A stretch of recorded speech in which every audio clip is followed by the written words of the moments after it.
साथियों नमस्कार। आज के इस वीडियो में हम बात करेंगे कि 17वीं बीपीएससी के मेंस में जो फाइनल कट ऑफ है वो कितना रहेगा और इसका रिज़ल्ट कब तक आएगा। जैसा कि बीपीएससी आयोग ने ऐसा बताया है कि उनका जो रिज़ल्ट जो है ये नवंबर 2025 में आ जाएगा। और जो है बीपीएससी का जो कैलेंडर भी जो बता रहा है वो उनके हिसाब से भी नवंबर 2025 का उन्होंने डेट दिया है। और अभी हाल में ही जो बीपीएससी की तरफ से जो जवाब भी दिया गया है कि नवंबर 2025 में हम बीपीएससी का रिज़ल्ट दे देंगे। तो कहीं ना कहीं ये चुनाव के बाद जो है ये इनका रिज़ल्ट आ जाएगा। आज के इस वीडियो में हम बात करेंगे इस चीज़ पर भी कि जो हमारा जो कट ऑफ जो रहेगा जो 17वीं बीपीएससी के मेंस में वो कितना रहेगा। देखिए, कट ऑफ कितना रहेगा ये इस चीज़ पर निर्भर करता है कि सीट कितना है। सीट जो है, सबसे पहले सीट ये है कि 2000 प्लस सीट है। अब 2000 प्लस सीट है तो इसका जो मेंस लिखने के बाद जो इंटरव्यू के लिए जो आपको बुलाया जाएगा उसमें से आपको टोटल सीट का आपको ढाई गुना आपको बुलाया जाएगा। इंटरव्यू 2.5 गुना आपको इंटरव्यू कॉल आएगा। तो 2000 का 2.5 गुना अगर आप कर लेंगे तो 5000 तो यहाँ पे बन जाएगा कि 5000 बच्चे जो है वो इंटरव्यू के लिए आएंगे। तो एक आपका जो है कट ऑफ लो रहने का जो एक बड़ा कारण बनेगा, एक ये बनेगा। दूसरा जो बनेगा कट ऑफ जो निर्धारण करता में जो रहेगा कट ऑफ का, उसमें ये रहेगा कि इसका जो 3 पेपर जो है, विशेष करके जो पहला पेपर है वो है निबंध। जब आप 69वीं का जब आप रिजल्ट देखिएगा तो उसमें निबंध का जो पेपर जो था, एसे का पेपर, ये बहुत बड़ा रोल प्ले किया था। जिनका भी 190 के प्लस था स्कोर, वो समझिए कि लिस्ट में शामिल था। जिनका इससे कम स्कोर था या तो वो लिस्ट से बाहर था, 180 190 के से जिसका भी जो भी नीचे था, या तो वो लिस्ट से बाहर था या तो उनको अच्छा रैंक नहीं मिल पाया। इस बार भी अगर बीपीएससी का मार्किंग पैटर्न अगर आप देखेंगे, अगर बीपीएससी पिछले वाला ही मार्किंग पैटर्न को अगर अपनाता है तो कहीं ना कहीं इस बार भी एसे का जो पेपर जो है बीपीएससी का, ये बहुत बड़ा रोल प्ले करेगा। हालांकि इस बार का अगर एसे का पेपर का अगर हम ट्रेंड को देखें तो एसे जो है ये एक नॉर्मल एसे के तरीके से ही पूछा गया था। कोई बहुत बड़ा इसमें पजल नहीं था और सबको पता था कि एसे का पैटर्न बीपीएससी क्या लेकर के जाएगा, और उसी पैटर्न पे हर कोई बच्चा प्रिपरेशन करके भी गया था। तो ये है यहाँ से एसे का आपका जो पेपर जो हुआ था उसके हिसाब से हम बात कर रहे हैं अभी। तो ये है सेक्शन ए। सबसे पहले हम देखते हैं सेक्शन ए और section B. Section A section B में नॉर्मल एसे था, इसको जो भी बीपीएससी का प्रिपरेशन करता है प्रॉपर वे में वो इसको लिख सकता था।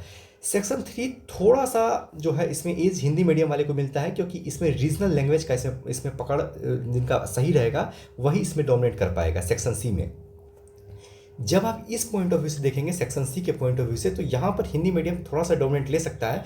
लेकिन जो है ओवरऑल अगर आप देखें तो एसे में मतलब बीपीएससी के ऊपर में ये डिपेंड करेगा कि एसे का नंबर कैसा रखता है। अगर वो पिछले बार के ही तरह अगर एसे का नंबर अगर वो रखा, जैसे पिछले बार रखा था कि 180 को उन्होंने एवरेज माना था और 190 200 प्लस भी कई सारे बच्चे लेकर के आए थे पिछले बार, उसके हिसाब से रहा तो फिर से इस बार कट ऑफ जो है कट ऑफ थोड़ा सा अबव जाएगा। लेकिन अगर एसे का मार्क्स थोड़ा सा नीचे रहा तो कट ऑफ फिर से थोड़ा सा लो ही रहेगा। इसके बाद जो है देखिए क्या है, GS1 का पेपर हम देखते हैं। GS1 का पेपर में ये है कि जो सबसे बड़ा जो गेम प्ले किया था इस बार वो है डीआई। ये सबका खेल बिगाड़ दिया डीआई जो है। कई सारे स्टूडेंट का जो है दो डीआई क्वेश्चन जो है वो उनको चौपट कर दिया है पूरे तरीके से। 2 डीआई क्वेश्चन किसी का गलत हो गया, किसी का एक छूट गया, या किसी का एक गलत हो गया, किसी का पेज कम हो पड़ गया। तो इस आधार पर जो कई सारे बच्चे का जो है डीआई जो है ये एक बड़ा गेम प्ले कर दिया डीआई ने वहाँ पर। तो आप डीआई तो डीआई में आप देख सकते हैं यहाँ से कि डीआई ने एक बड़ा गेम प्ले किया। अभी हम नंबर ही जोड़ेंगे कि किसमें कितना कितना नंबर आएगा, तो हम कट ऑफ को कैसे कैसे डिसाइड कर रहे हैं। इसके बाद हम देखते हैं हिस्ट्री का पोर्सन को। डीआई के बाद जिसमें बच्चा हर बार जिसमें बढ़िया परफॉर्मेंस करता था वो था हिस्ट्री। लेकिन ऐसा हुआ कि डीआई जो है किसी का 1 घंटा, किसी का 1 घंटा 15 मिनट इस टाइप से ले लिया डीआई ही। विशेषकर जो डीआई का जो सेकेंड वाला जो क्वेश्चन जो था ना, वो थोड़ा सा उसका लेवल ऊपर था बीपीएससी की तुलना में। तो इसके कारण क्या हुआ कि जो हिस्ट्री का जो पेपर जो था, हिस्ट्री का पेपर में जो है बहुत बढ़िया तरीके से बहुत लोग नहीं लिख पाए, और इसके कारण जो है इसमें भी मार्क्स कम आ रहा है लोगों का। जब हिस्ट्री में थोड़ा सा कम जब गया हिस्ट्री, तो फिर इसके बाद था करेंट अफेयर्स। करेंट अफेयर्स के लिए को लिखने के लिए जो था सेक्शन बी जो सेक्शन था उसको लिखने के लिए बहुत कम टाइम बचा था, और इसके कारण जो है यहाँ पर भी मार्क्स में कमी आ रहा है। इसके बाद हम देखते हैं यहाँ से GS3 में, GS2 में जब हम देखते हैं यहाँ से, तो GS2 का जो पहला सेगमेंट जो था वो था पॉलिटी का। पॉलिटी का सेक्शन ए में जो पहला सेगमेंट जो था वो था पॉलिटी का। पॉलिटी में अब तक क्या होता आया है कि अब तक जो पॉलिटी में जो स्कोर, मतलब जो GS2 में जो स्कोर जो अच्छा खासा बनता था वो पॉलिटी से बन जाता था, पॉलिटी और साइंस एंड टेक्नोलॉजी वाले एरिया से। लेकिन पॉलिटी में जो कुछ क्वेश्चन पूछा गया था, जैसे आप देखेंगे जम्मू कश्मीर वाला क्वेश्चन पूछ दिया गया था, 2019 वाला जो एक्ट जो था जम्मू कश्मीर का, उनसे रिलेटेड क्वेश्चन पूछ दिया था। अब ये सब क्वेश्चन को जनरली वही सॉल्व कर पाएगा जो कि कंटिन्यू वे में पढ़ रहा है और लंबे टाइम से पढ़ रहा है। जो न्यू स्टूडेंट है उनको वो जो है इस क्वेश्चन को अच्छे तरीके से सॉल्व नहीं कर पाएगा। इस टाइप से पॉलिटी भी थोड़ा सा पॉलिटी डाउन रहा है, लेकिन कुल मिलाकर पॉलिटी फिर भी ठीक ठाक रहा। दूसरा इसमें हम देखते हैं यहाँ से साइंस एंड टेक्नोलॉजी का। Science and technology section C में था। साइंस एंड टेक्नोलॉजी में अब तक क्या होते आया है कि जो शॉर्ट क्वेश्चन जो लिखने के लिए दिया जाता था, इसमें एक क्वेश्चन एक्स्ट्रा लिखने के लिए दे दिया गया, और ये किसी ने पहले नहीं देखा था। जब ये लिखना स्टार्ट किया एट अ टाइम, जब अगला क्वेश्चन जब लिखने वाला था, तब इसको पता चला कि भाई कि जो है एक क्वेश्चन एक्स्ट्रा लिखना है इसमें। तो इससे क्या हुआ, इससे साइंस एंड टेक्नोलॉजी में जो है एक क्वेश्चन एक्स्ट्रा लिखने के चक्कर में जो है यहाँ पर समय कम पड़ गया यहाँ से, और इसके कारण जो है साइंस एंड टेक्नोलॉजी भी कहीं ना कहीं थोड़ा सा नीचे रहा, साइंस टेक्नोलॉजी इस पॉइंट ऑफ व्यू से।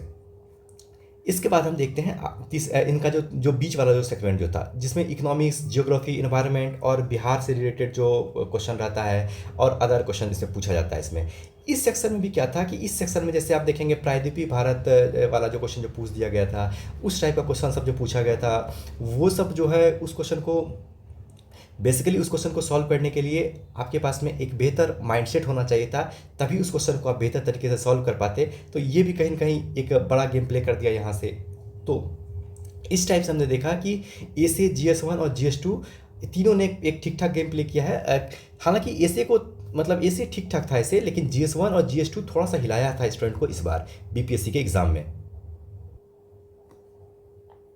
देखिए अभी तक जो GS1 में जो BPSC का जो एवरेज हो जाता था, एवरेज स्कोर BPSC का GS1 में 160, 160, 155, 160, 170 इस रेंज में एवरेज आता था, और इसके बाद जो है 180 तक अगर आप पहुंच गए तो बहुत बढ़िया परफॉर्मेंस कर लेते थे अभी तक।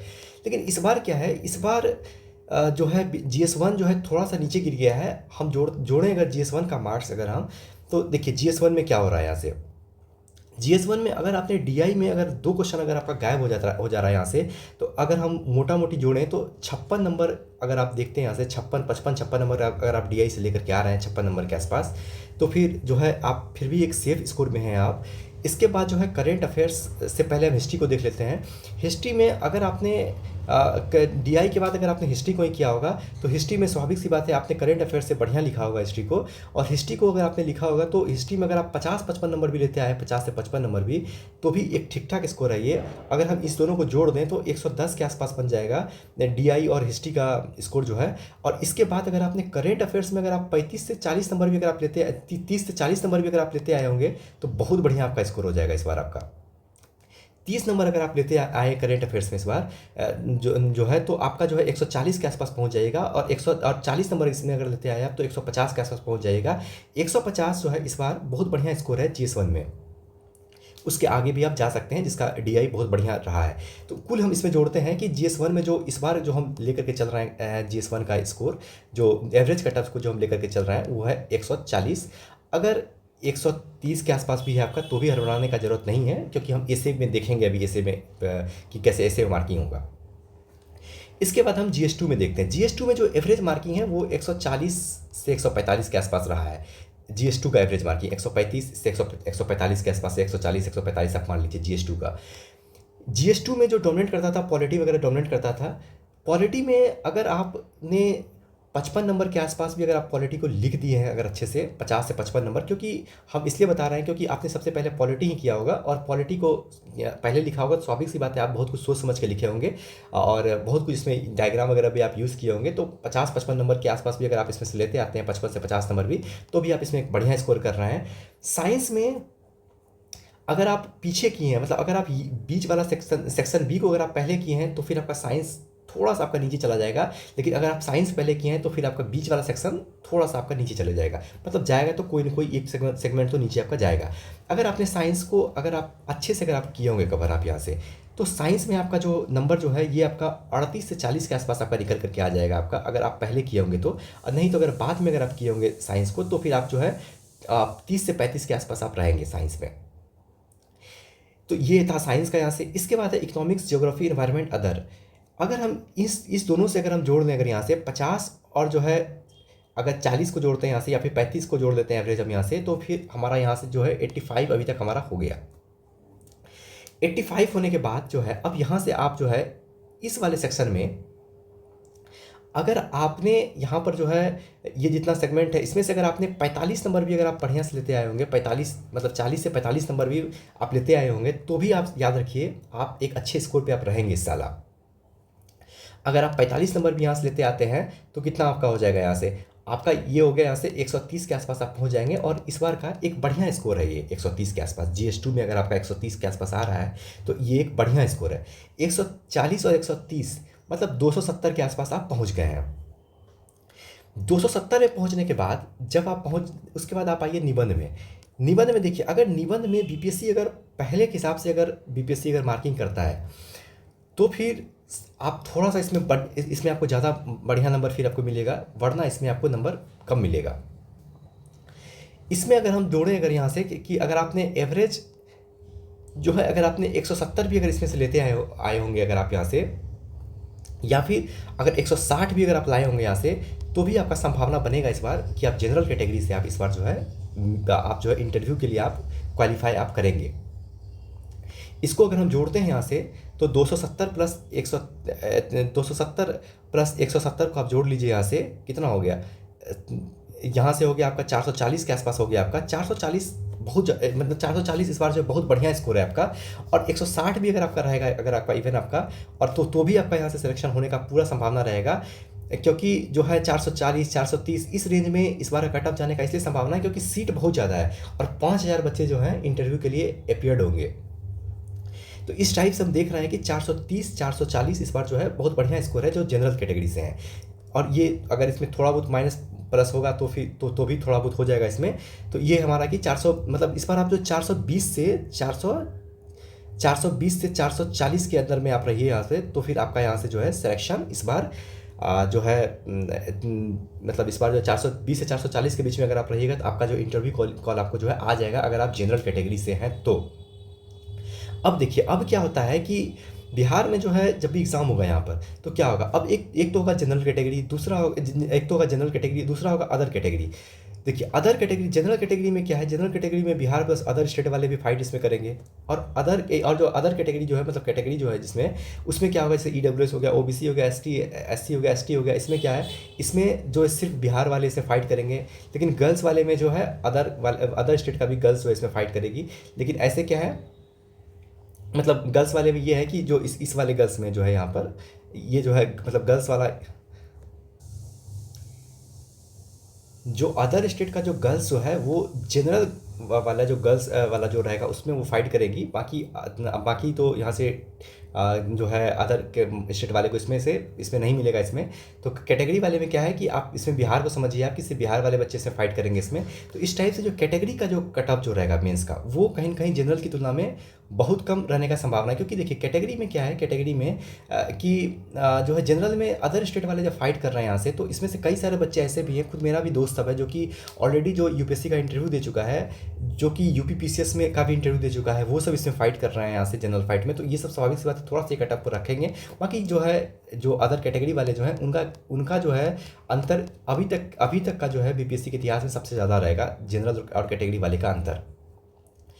तो इस टाइप से हम देख सकते हैं यहाँ से कि BPSC का फाइनल कट ऑफ जो है अगर आपका 420 से 430 440 के आसपास अगर आप हैं तो आप जो है आप आराम से आप जो है अगर आप जनरल से हैं तो आप आराम से आप मेंस आप क्वालिफाई करेंगे आप, और इस बार जो है इंटरव्यू के लिए आप क्वालिफाई करेंगे।